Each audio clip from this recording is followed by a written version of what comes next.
Hey everybody, it's David Sirota. So there's a really important study that came out here in Colorado about the fossil fuel industry. And it's not just really a study about Colorado, it's about the entire industry and its potential effect on people who live near oil and gas sites. And there's a political context to this as well. First, let me tell you about the study. This is a study published by the Colorado School of Public Health at the University of Colorado's Anschutz Medical Campus. Now keep the name Anschutz in your mind. We'll get to that in a second. The study found that people living close to oil and gas wells may be at higher risk of cancer and other health issues than their neighbors further away. Now, current Colorado regulations say that oil and gas wells can't be closer than 500 feet to residential areas, but Boulder County, one county where there's oil and gas development, its health officials say that setback amount may not be sufficient in light when you consider the study's findings about health effects. The CU study was published in a science journal and found that cancer risk for people living within 500 feet of an oil and gas facility is 8 times higher than the Environmental Protection Agency's top threshold, the limit that the EPA sets.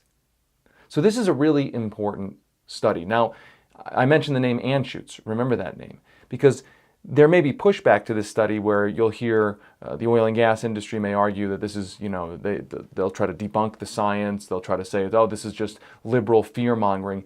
Anschutz is the last name of Phil Anschutz, the conservative oil magnate.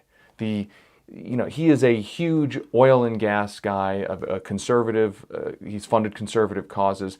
I mean, so this is from a public health school, this University of Colorado branch of that school that is funded by, or has been funded by, Phil Anschutz to the point where the school is named after him. So trying to say that this is, if that happens, that this is a sort of liberal study that can't be believed, is kind of undermined by the source of where it's coming from. And this is a real scientific study here in Colorado. I'm sure there's going to be questions about it. The oil and gas industry will likely try to challenge its findings, but those are the findings. Now, what's the political context? Because this study is coming out at a very important time in the political debate here and across the country when it comes to oil and gas development. This study comes out right around the same time that Colorado's Republican Attorney General Cynthia Coffman is trying to overturn a key legal ruling designed to protect public health and the environment. Coffman, who is running for governor, this is from a Denver Post story, she sent a 68-page argument urging Colorado's Supreme Court to overturn an existing legal ruling requiring the protection of people and the environment before oil and gas drilling can be done. So think about that.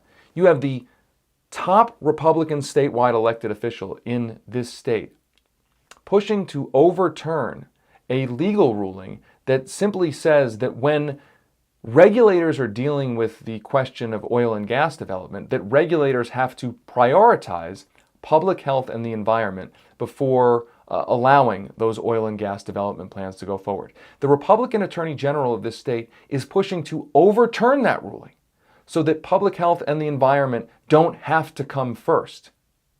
And she is pushing for that to overturn that ruling at a time when we now have a new study from the University of Colorado and its health researchers saying that people who live near oil and gas wells may be at risk, at higher risk of higher rates of cancer.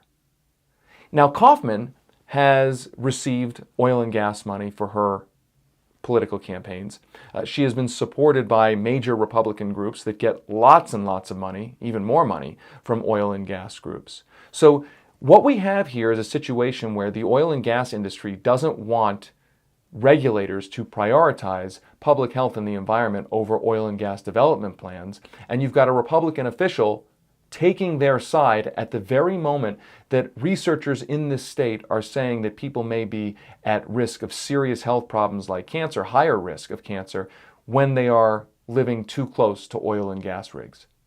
This puts together all of the different concurrent trends when it comes to the debate over fossil fuel development, climate change, and the like. You've got science now colliding with a political effort to basically say that people and the environment should not be prioritized over oil and gas development.